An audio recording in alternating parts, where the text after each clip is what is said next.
What's going on, guys? Today we're going to be talking about how you become a more disciplined person and how to build discipline. Now, everything on this board is connected. So when you start doing one thing, other things are going to start falling into place. First thing is to do hard things. If you want to become a more disciplined person, you have to set yourself up to be that disciplined person. You have to do the hard tasks that a disciplined person would do.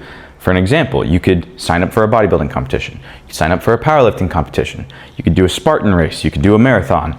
You could do a swimming competition, a cycling competition. Anything that is going to be a hard task, sign up for it. Set yourself up so that way you have to do the hard thing.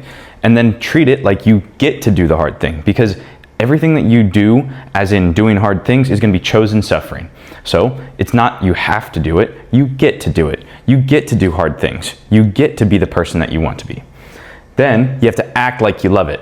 Even if you don't actually love it, you have to act like you do. Mike Tyson once said, in order to become the most disciplined person, you have to be able to do the thing that you don't want to do, but act like you love doing it. And that's how you build true discipline.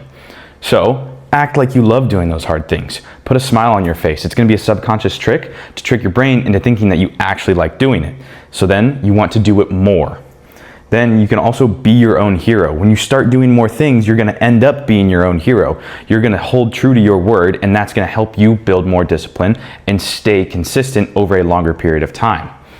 When you start becoming your own hero by doing hard things, you're going to try to stay more consistent. Then, when you start staying more consistent, you're going to become your own hero by doing hard things. See? They're all connected. So, in order to become the most disciplined version of yourself and becoming that disciplined person that you want to be, staying consistent is step one. Once you start doing the hard things, stay consistent doing the hard things. So, it all plays into each other. And staying consistent can be simply setting a goal for going on a walk every single morning and then sticking to that walk. It doesn't have to be anything hard. Yet, you start small and then you start building up to doing harder things. But if you say you're going to do something, stick to it and stay consistent doing that one task. Every now and then, it's okay to prioritize yourself. If you want to build the version of yourself that you actually really want, you're going to have to make sacrifices. You're going to have to put yourself first sometimes. So that means going to bed on time. So that's sacrificing on some time with friends and social events. That means putting your meals first. That means not going out to eat, or if you are going out to eat, making the decision to not get the burger but get the grilled chicken instead. Or skipping the sweet treat every now and then. Or tracking your calories and making sure that everything fits into your calories so that way when you do go out to eat, you have everything planned. So you have to prioritize yourself if you want to build discipline, because it starts with your actions and your habits. Then it can bleed into other people's lives as well. So then here's a question that I want to ask you. What would a disciplined person do? A disciplined person is going to stay consistent. A disciplined person is going to prioritize themselves. A disciplined person is going to do those hard things. So then you have to do the thing that the disciplined person would do in order to accomplish building discipline. In order to fall asleep, you have to pretend like you are asleep. So in order to build discipline, you have to do the things that disciplined people would do on a regular basis. It's not an overly complicated subject. It's just actually taking action and doing the thing that you say you're going to do.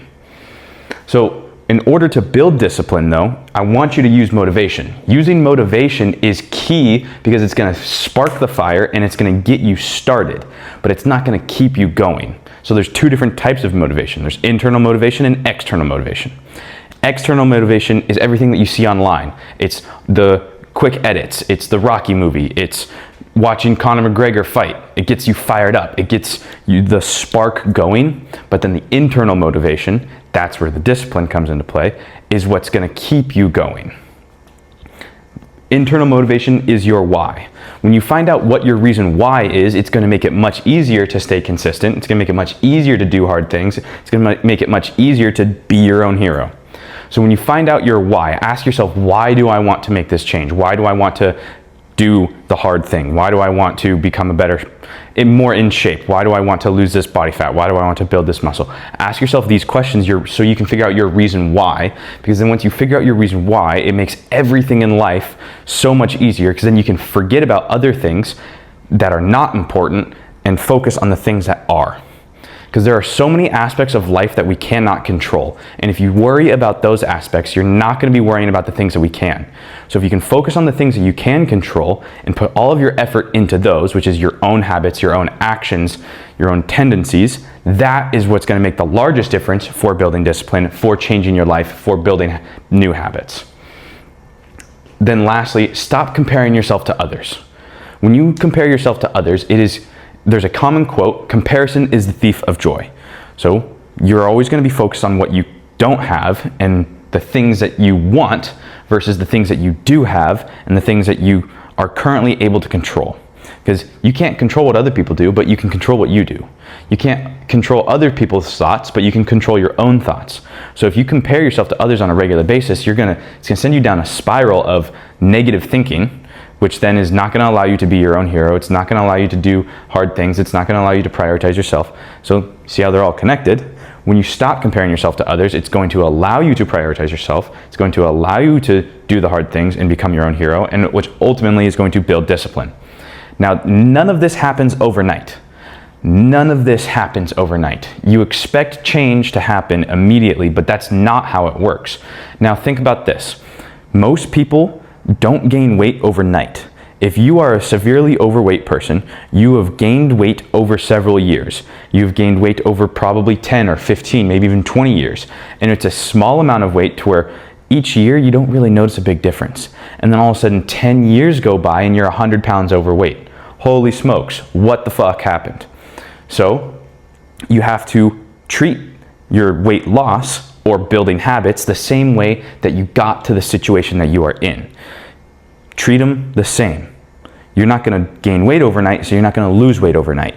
You're not going to build these new habits overnight because the habits that you currently have taken years to develop. Like going out to eat.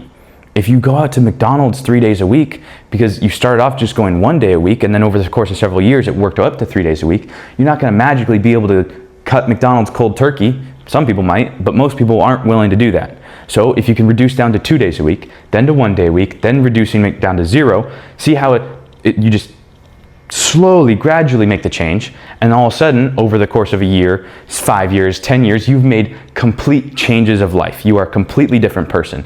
You have to make the habit change necessary to become the person that you want to be, and thinking about what the disciplined person would do in order to make your life the way that you want it. It's all connected, and it's not as complicated as most people do, but it boils down to one simple thing. It's taking action. When I was 12 years old, I received a piece of advice from a family friend, and that piece of advice was to be a man of action. Ever since then, that has stuck with me. And by being a man of action, it has allowed me to win a bodybuilding competition. It has allowed me to place 7th in the nation in my age and weight class in powerlifting.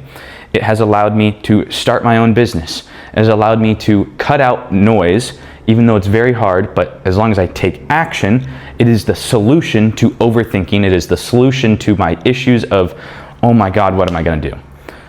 Taking action will make you the more disciplined person by doing all of these things because they are all connected. Once you start one, it's gonna bleed into the next, and it's gonna bleed into the next, and bleed into the next. So you just have to be willing to do one thing. Take action. Now, if you are really wanting to make that change and you are stuck and you don't know where to go, I am a coach and I would love to be able to help you.